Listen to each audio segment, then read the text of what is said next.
Good afternoon. I'm Bill Anderson, and we're coming live from the Costa del Sol.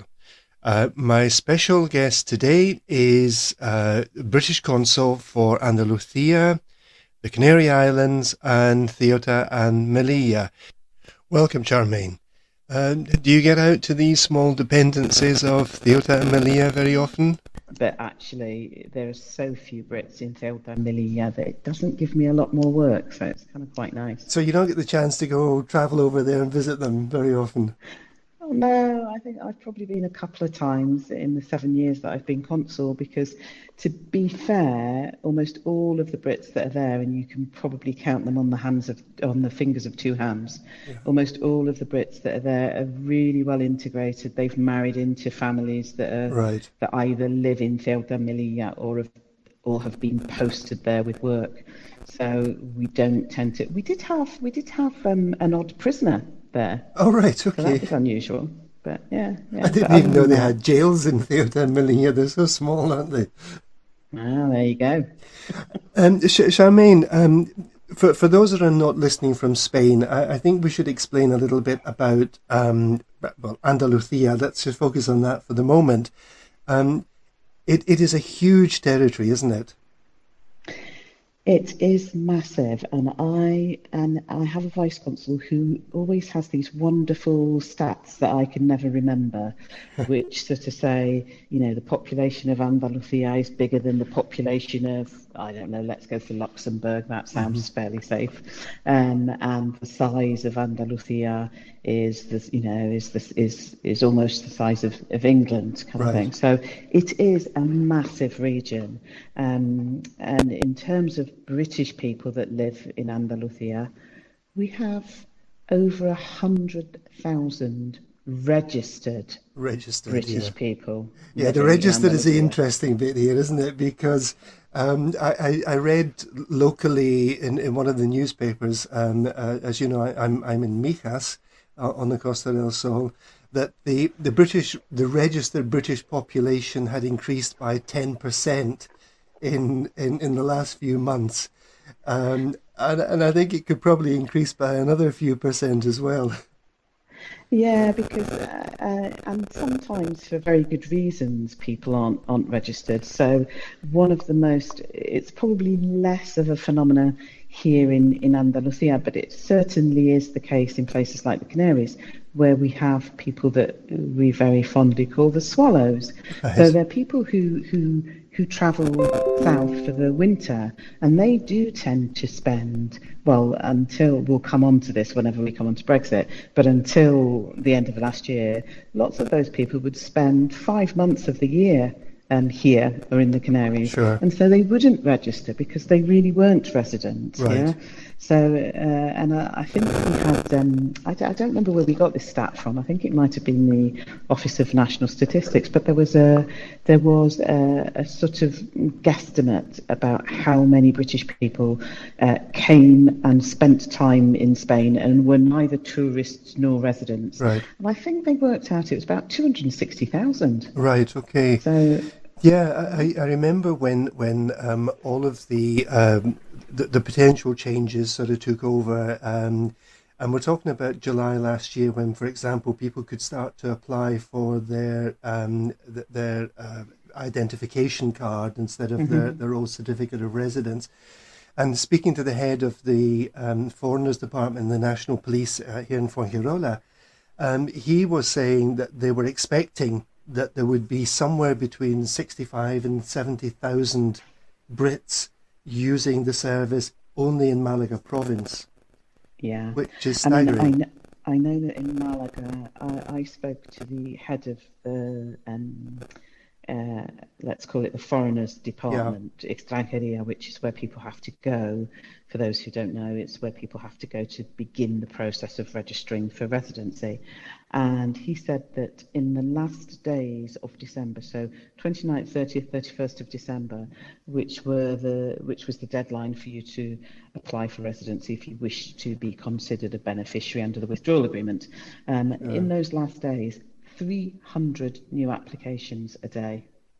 So, nearly 1,000 in the last 3 days of December. Yeah. Absolutely staggering. Yeah.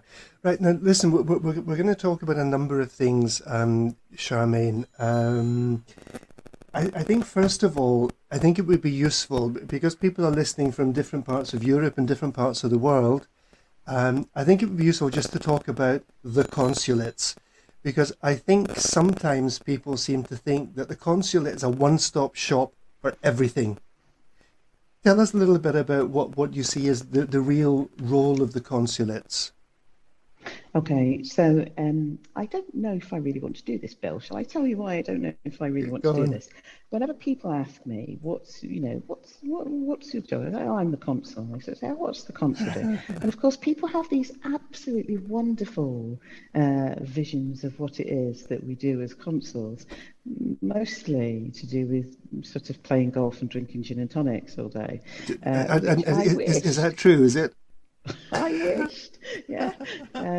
So okay, so I will try, and I think always whenever we do explain what it is that we do in consulates, it's never quite as glamorous as people think. Sure. So consuls don't drink gin and tonic all of the time, just as ambassadors don't eat Ferrero Rocher all of the time.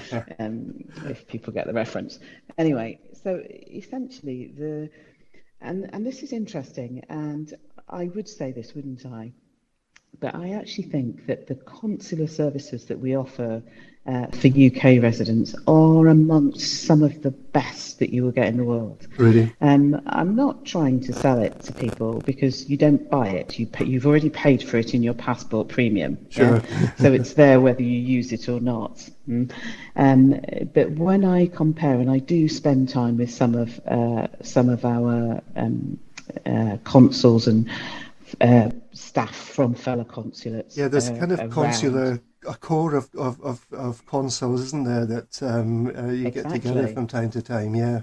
exactly. And it's quite interesting to see the difference in the way that we work. So I'll tell you anyway what we do. Yeah. So the British Consular Service, the vision is really to assist British people who are living, travelling, or working around the world Right. when they most need our help. Mm, That's probably the easiest way of describing it. yeah. Sometimes people think, oh, consulates are only there for tourists. They are not. They are there for all British nationals. And as I said just a few moments earlier, we all pay for it in there's a passport premium. So there's an Right. amount that is levied within the fee that you pay for your I passport. don't think I realised that actually. Yeah. And that's how consular services are paid for. So if you think that your passport is very expensive, and of course it is by comparison to lots of other passports, I don't know, the Spanish passport is incredibly cheap. I think It it's like is. under 50 euros, isn't it? But there is a difference in the level of service that you would get from the British consulate in most places as opposed to the Spanish consulate in most Okay. places. I will say no more. Yeah. So essentially, the two things that we try to do are to reduce the possibility of people getting into trouble, having issues Right. overseas. And then the second thing that we try to do is ensure that we're able to provide people with assistance if they do have issues overseas. Yeah. Sure. And this would apply to consular services, British consular services anywhere, whether it's the United States, France, Spain, wherever. It's the same vision. Yeah. Yeah. One of the ways in which we do that is by trying to help people to access information themselves. Yeah. So it will come as no surprise to your listeners that consular services, like every other part of the world, I was going to say every other part of government, but it's probably every other part of the world that is continually sort of having to try and work with fewer resources. Right. And one of the ways that we try to square that circle, if you like, is by ensuring that as much information as possible is available to people without them having to necessarily speak to a consular officer. Yeah, Yeah. I know that sometimes that is very uncomfortable for people. So what we try to do, and I'll explain the process. So what we try to do is we provide a lot of information online. Sure. So people will probably be aware of gov.uk, which is, in my mind, the Wikipedia of the UK government. Yeah, anything that you want to find out about the UK government, go to gov.uk, you will find it. And it is regularly updated, isn't it? It's what is the polite way to say this? It is irritatingly regularly updated because we Can have we to get quote you on that? we have to keep, we have to be involved in updating it. The biggest challenge for us at the moment is around travel advice, but we'll come to that one later. Yeah, Let sure. me stick with what consulates do. So we try to provide as much information as possible online. So if, for instance, you thought that you needed to get in touch with the consulate in Spain, you could just go into gov.uk. You wouldn't even need to go into gov.uk. Probably just Google it, consulates in Spain, and it would take you to our web pages. Sure. And then within that, you would be guided. So it would say things like, the top things that we tend to do. Lots of people know that if you lose your passport, for Sure. instance, you would need an emergency travel document. And an emergency travel document, you used to be able to walk into the consulate and get it over the counter. You'd have to wait maybe an hour or something like that, but Right. it was a fairly quick turnaround. That has all been centralised now. So for Spain, for instance, and for much of the world, emergency travel documents are produced in an emergency travel document centre in Madrid, in the embassy in Madrid. Right. Okay. And then people have the option of going and picking it up in the consulate that's nearest to them, or having it couriered out to them. If you're on a longer stay, having it couriered might be an easier option. So But that's going to take a little bit of time, isn't it? yeah, but if you'd lost your passport and you sort of thought, I am going to have to travel next week, yeah, you could just Google lost passport, yeah, Right. and gov.uk would tell you how to apply for an emergency travel document if you were in Spain. So there's other information as well. Bereavement, for instance.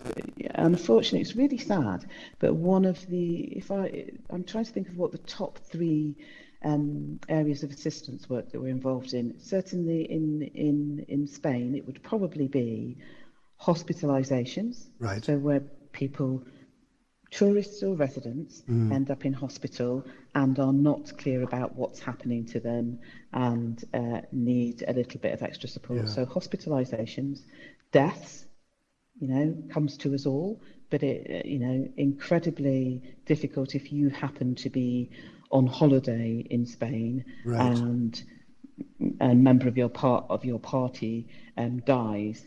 I don't know that most of us would know how to deal with a sudden death in the UK, but at least we speak the language. Sure. If it happens in Spain, there are all sorts of different processes, including, how would you get the person repatriated back to the UK if that was what the family wanted. So deaths is a big one as well. Yeah. And the biggest increase that we've seen over the past 5 years, but particularly over the last year since COVID, have been welfare cases. And Yes. these are cases of people who basically have run out of money and run Yeah. out of options and approach the consulate to sort of say, I don't know what to do now. Yeah, and this is I don't know how things operate in other countries, but in Spain the welfare system really doesn't bear very much resemblance to what we're familiar with in the UK, and even qualifying for the welfare system is much more complex and complicated, isn't it? And this is where, I mean, we spoke before about the unholy alliance of COVID and Brexit, and this is where where there have been sort of incredible long-term effects for people who have not been registered in the system in Spain. Sure. So we all know Brits who are here, who have found, just seeing how it all pans out, yeah. Yeah. And there are people who are working, particularly in the hospitality sector, where they are either not on a proper contract, or their contract only declares part of their working hours. And of course, when COVID hit, lots of these people have been unable to access any of the benefits because then they haven't been contributing into the system. Yeah? And this is not uncommon here in Spain for people to have, even if they have a contract, for it to be a sort of the most minimal contract possible, and then if they earn more, they get a sort of envelope with some money in it. But yeah, and that feels great because they're not paying tax on their whole their whole income. And this isn't just for Brits, I have to say. This No. is still something that we know that happens.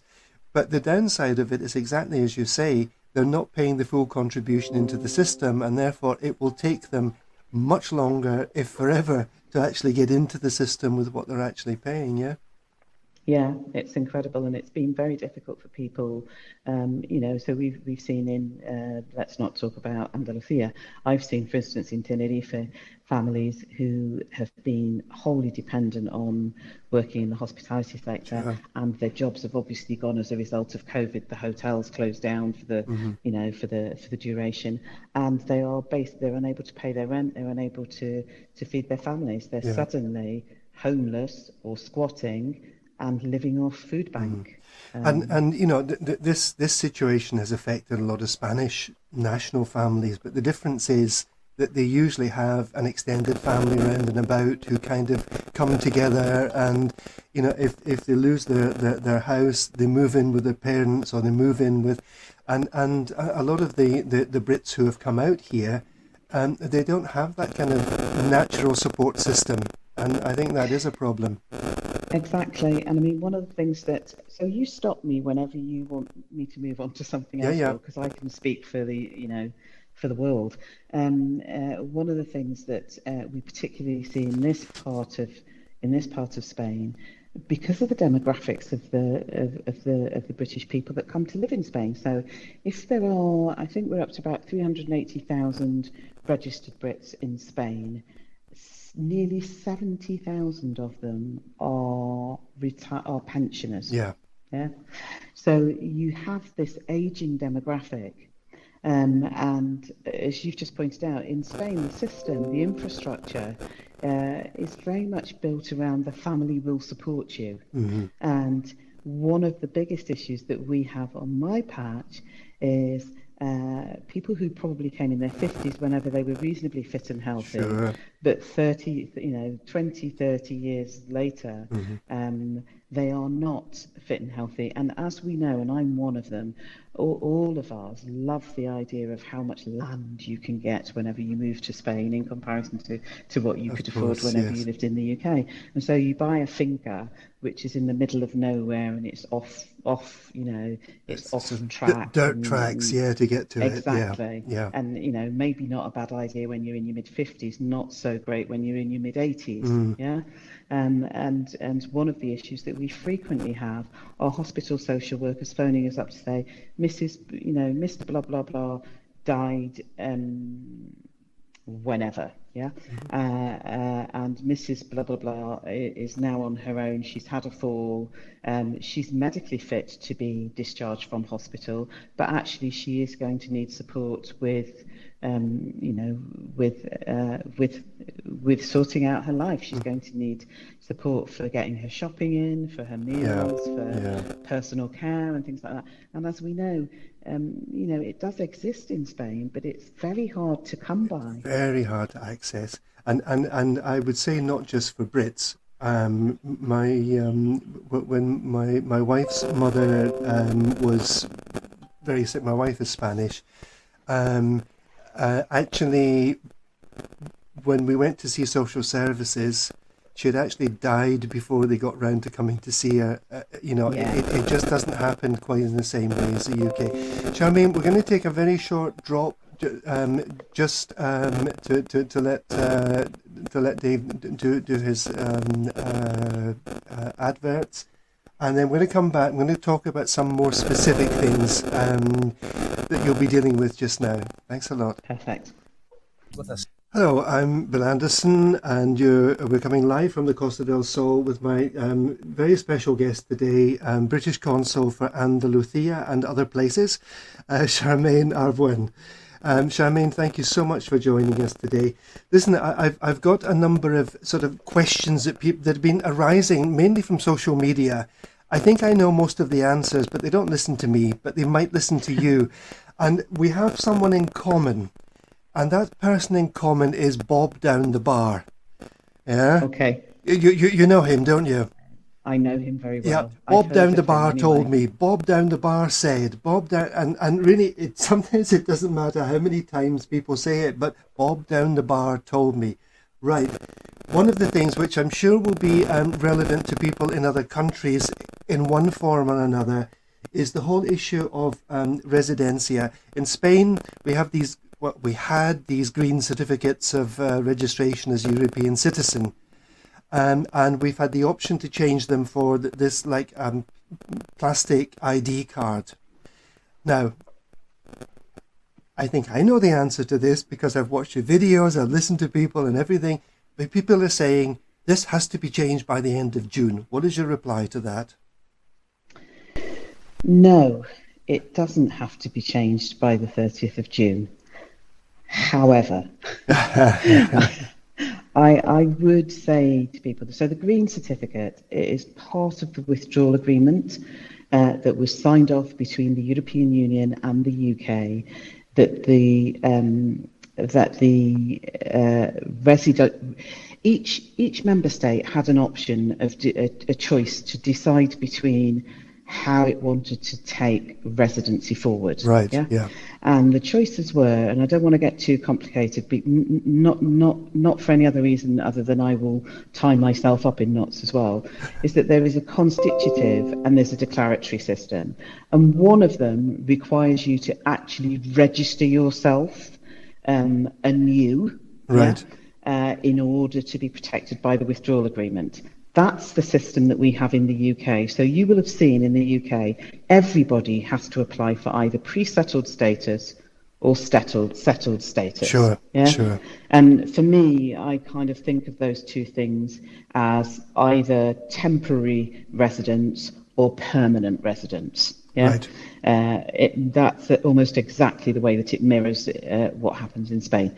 In Spain, yeah, Spain has said, we don't need you to re-register in a new system. Okay. We already have a system that works.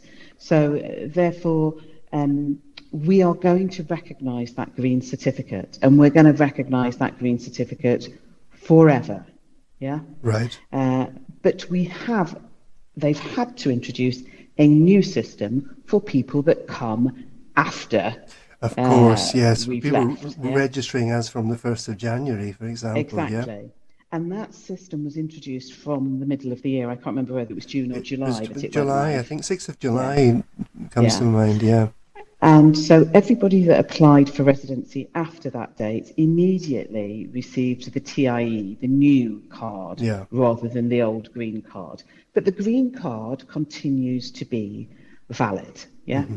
My advice to people is if you have the green card, it is valid, but I suspect, and this is me probably going slightly off piste now, but I'm being really open and honest with people. My guess is that at some point in the future, it will probably become so much more easy for everyone to have the TIE card. Yeah. Yeah. For a number of reasons. The TIE card is photo ID. Yeah. The green certificate isn't. The TIE has your fingerprints on it. The green certificate doesn't. The TIE also very specifically says the holder of this card is a beneficiary of the withdrawal agreement. It does, yes. Yeah? Which the green certificate doesn't. And as we know in Spain, almost all institutions, all administration, all bureaucracy recognises an ID card. And the TIE is the nearest thing to an ID card. Yeah. I'm sure that other people will have had exactly the same experience of me with their green certificate, where you've gone in somewhere and they've sort of said, "What is this? This isn't. Yeah. This isn't anything." I, So I, I think the green certificate actually says on the bottom that this is not suitable for identification of the person exactly. or anything. So it really, yes, it served a purpose, but not a Yeah. very big purpose. Yeah. Yeah, in summary, my advice to people is technically the answer is your green certificate is still valid. Mm. Yeah, there is no cut-off date that we are aware that we have been told of as yet for you to change over from a green certificate to a TIE. In terms of usefulness, my advice to people now would be go ahead and change it. Yeah. Yeah. And that was the advice from the immigration minister in Spain, that, yeah, we'll continue to value the green certificate, but we would recommend that gradually people change over Move to it. over. And you know, I did this very early on, actually. I won't explain why, but I did it very early on. And it's a far more useful thing to carry around. And I used to use my driving license mainly for identification, because it was a Spanish license with a photo ID and my Yeah. number on it, my ID number on it. But it's a very much more useful thing to carry around, I think. And Okay, it's so so much the easier short to fit into answer your is wallet, Bob isn't it? down the bar is wrong. You don't have to have this changed by the 30th of June, and the green certificate will continue to be valid until the Spanish government say otherwise, yeah? Exactly. But there have been some problems with people coming into Spain, I think, and I'm not sure if the problems have been at immigration or have been with the airlines not accepting the green certificates and asking for the TIE. And I know that the embassies have been involved in this thing. Do you think this is sorted out a bit now? It's been very variable. Everybody that lives in Spain, and I don't know whether Spain is peculiar in this way or whether this is an experience across the rest of the world. Edicts, we're very good at issuing edicts in Spain, but the way in which they're interpreted varies Right. according to who you happen to come across on a particular day at a particular time. I can tell you that from our experience at the moment, the airport that where we have the most problems is Alicante, Okay.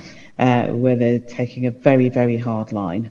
I do not work for the Andalucia Tourism Board, but I can tell you that Malaga does not seem to have any problems with this at all. Okay. So it's very variable. And at one stage, the Spanish had, and again, this is not really to do with Brexit.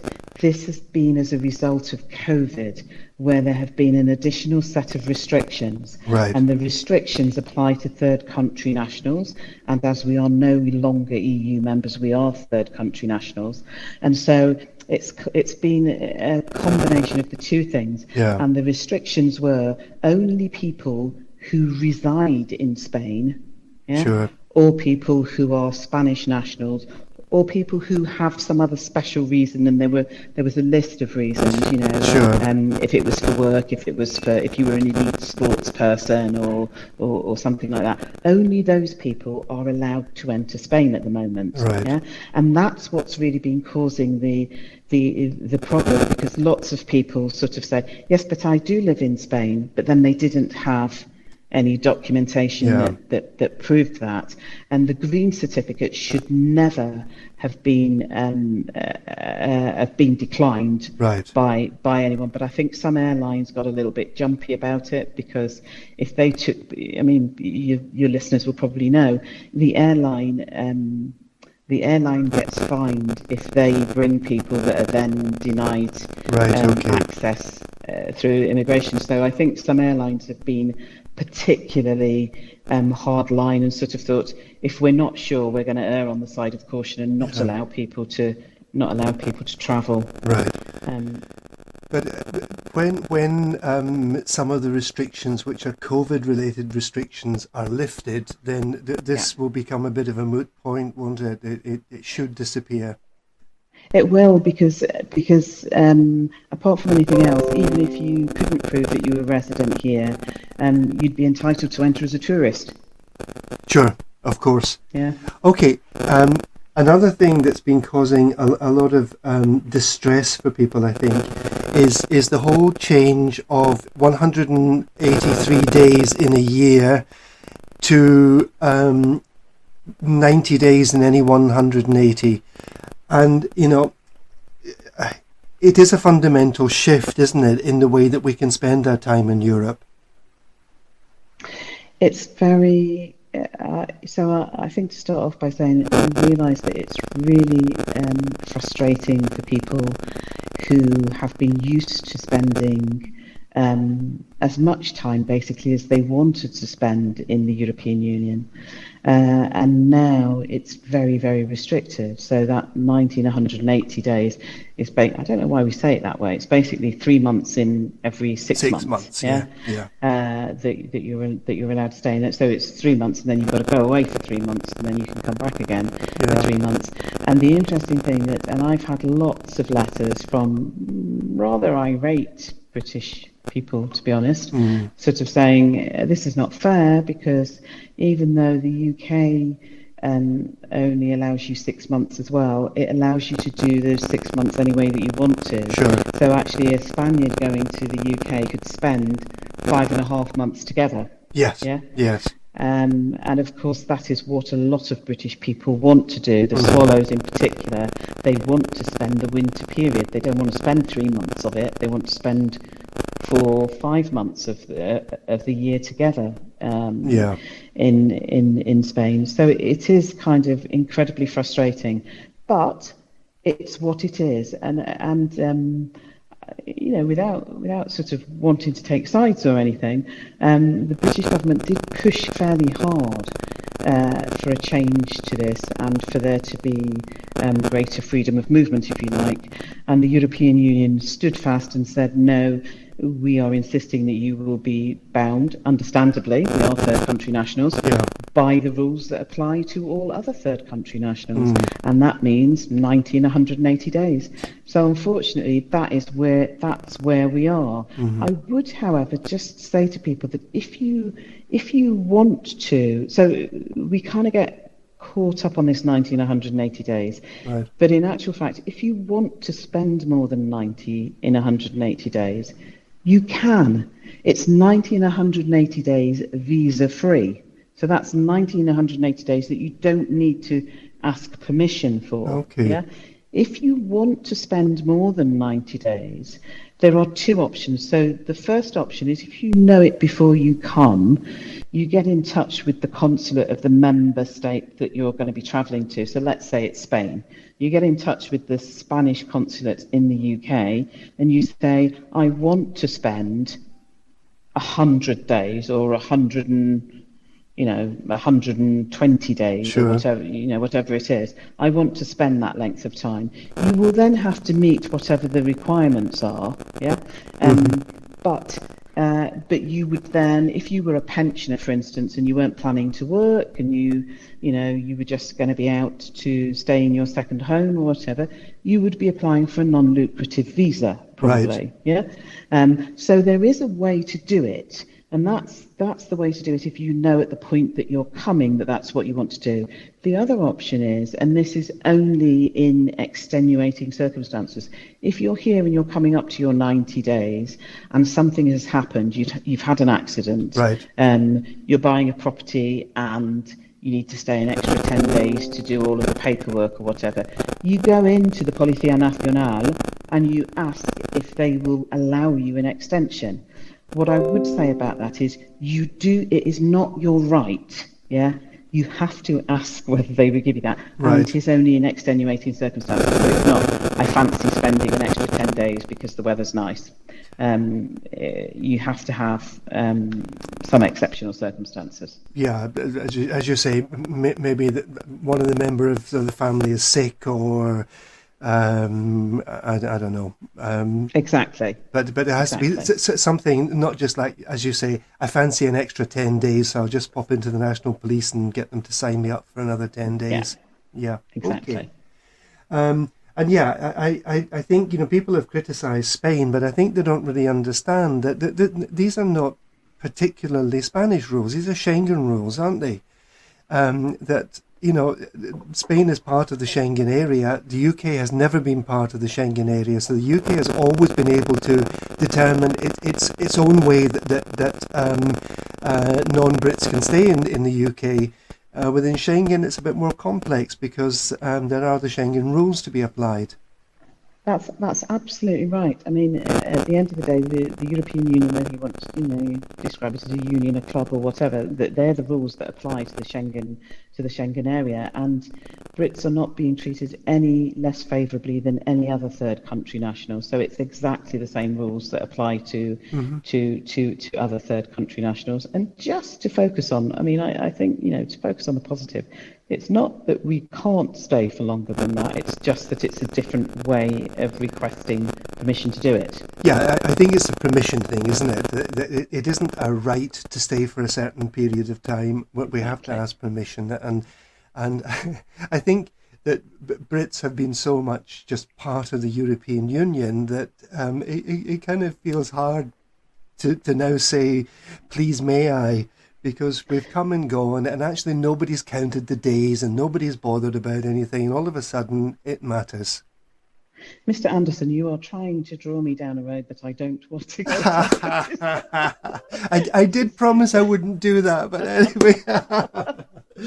Okay, No, I mean, you're absolutely right. I mean, the rules have changed. We've chosen to leave, and the rules have changed. yeah, yeah. It's. I mean, I deal with things on a very much smaller scale than you do, obviously, in Malaga, Charmaine. But I get these kind of things coming up day in and day out.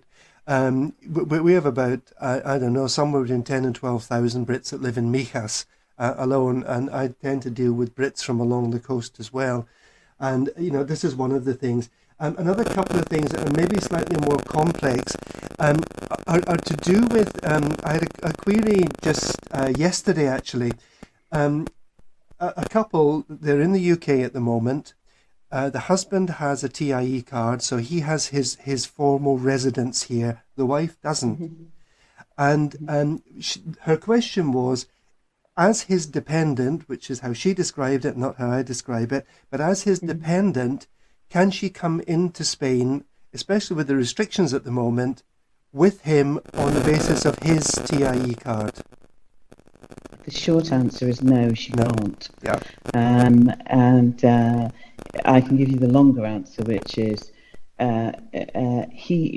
she can't because of the COVID restrictions at the moment. And the COVID restrictions are really clearly only those people who are residents Right. or Spanish nationals. Yeah. Longer term, well, two things. One, longer term, if the COVID restrictions were not in place, of course, she could come in as a tourist for 90 and 180 days. Sure. If she decided that she wanted to become a resident of Spain, and of course I know of very many couples in these circumstances, and it is not by chance that one has chosen to have residency and the other hasn't. They've made that a deliberate decision for their own personal and fiscal reasons. Yeah. Yes. So if she chose that she wanted to become resident in Spain, she could apply for residency under the family reunification rules, Okay. which means that as he is a beneficiary of the withdrawal agreement, she can be a beneficiary of the withdrawal agreement by extension as his close family member, Okay. as long as that family relationship existed before. Yeah? So she could apply, and she would be in the fortunate position of she would still have to apply for residency. She would still have to meet the requirements, but she would only have to meet the EU requirements. That Okay. is the requirements that existed before we left the European Union. Right. Okay. So she Which could be his. are substantially less than the requirements for a third country, aren't they? Exactly, Yeah. exactly. So she could do that, and I think it's only very close dependence. I think it's like parents, children, spouse. Yeah. Right. Okay. And with spouse, the spousal relationship has to have existed before the 31st Yeah. of December 2020. So it doesn't apply to sort of second cousins twice removed or anything like that? No, No. and it doesn't apply to your future spouse that you're going to meet in Thailand in 5 years' time. No. Yeah. Okay. I'm moving on because time is moving very quickly today. Um, Here's another one that actually came up this morning. I got a message this morning, and it's about this whole thing of dual nationality. Now, for those who don't know, uh, if you're a Spanish and living in the UK, you can apply for dual nationality, so you can become a UK citizen and retain your Spanish citizenship. That doesn't apply in Spain. Yeah. So if you want to become Spanish, you lose your British citizenship. A question though is that, do you think that dual nationality rules would apply now that we are not EU? For example, for a child that's born in Spain now? Oh, so this is something that I am not particularly clear on. Um, so I don't know what the Spanish rules are for Spanish nationals and how far they allow them to have dual nationality. I do know that for British nationals who live in Spain, Spain will not recognise dual Yeah. nationality with the UK, except for in very, very specific circumstances. And one of those circumstances, to my understanding, is if the child is born, maybe if they're born in Spain or has a Spanish, one of their parents is Spanish, Okay. the other is British, and one is Spanish, in which case they are entitled to have dual nationality. I don't know whether there are rules about at a certain age you need to decide. What lots of people have said to me, and of course this is another one, but this is not Bob. This is Belinda down the pub now. Okay. Yeah, this is Belinda Let's in not the be wine bar, sexist shall we about say? this. Yeah, Yeah. yeah. So, and this is, I know people who have not had to renounce their nationality in order to take out Spanish nationality. Yeah, it's possible because all things are possible. What I would say to people is, and make of this what you will, as far as the UK is concerned, whatever you say in terms of I renounce my UK nationality, you have not renounced your UK nationality to the UK unless you have formally applied to do that. Yeah. Okay. So you're still And technically British then, even though you may not carry a British exactly. passport. Yeah. Exactly. Yeah. Okay. So and I can't remember I don't remember what the cost is. I did know at one point. I have a feeling it's probably about £50 or something like Right. that Okay. that you have to pay. And there is a specific process, and people will find it if they go on gov.uk, Hmm. where you can you can say I renounce my British nationality.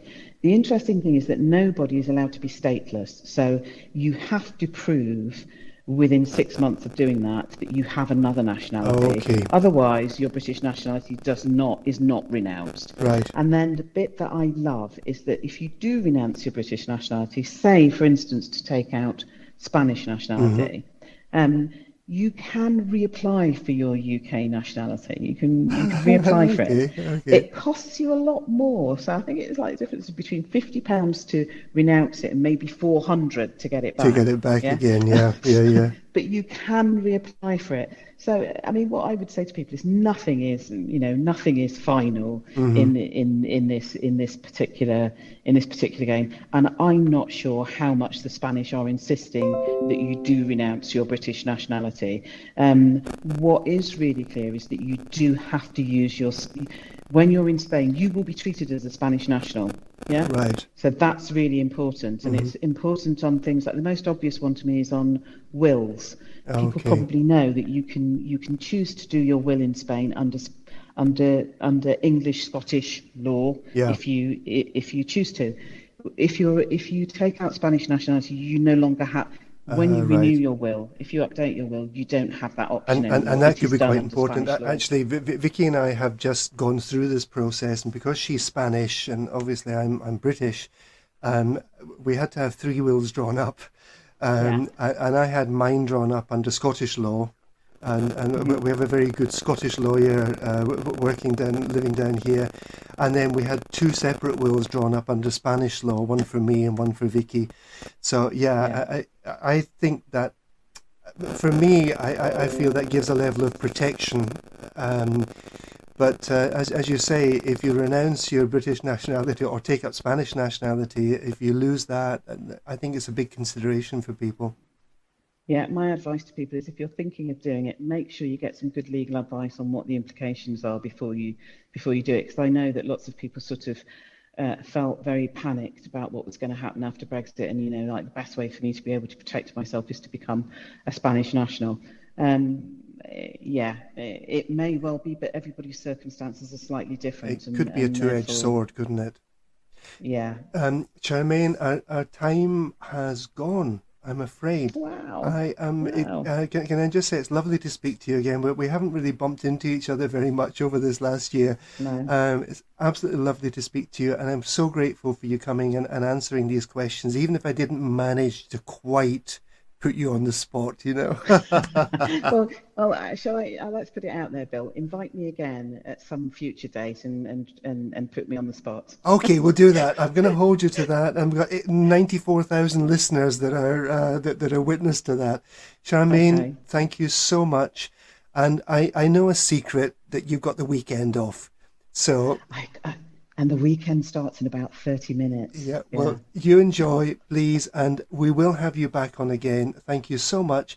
And tomorrow is the 1st of May, so we're going out with a good Scottish song, The May Morning. Thank you, Charmaine. Thank you. You're listening to Expat Radio, your worldwide friend.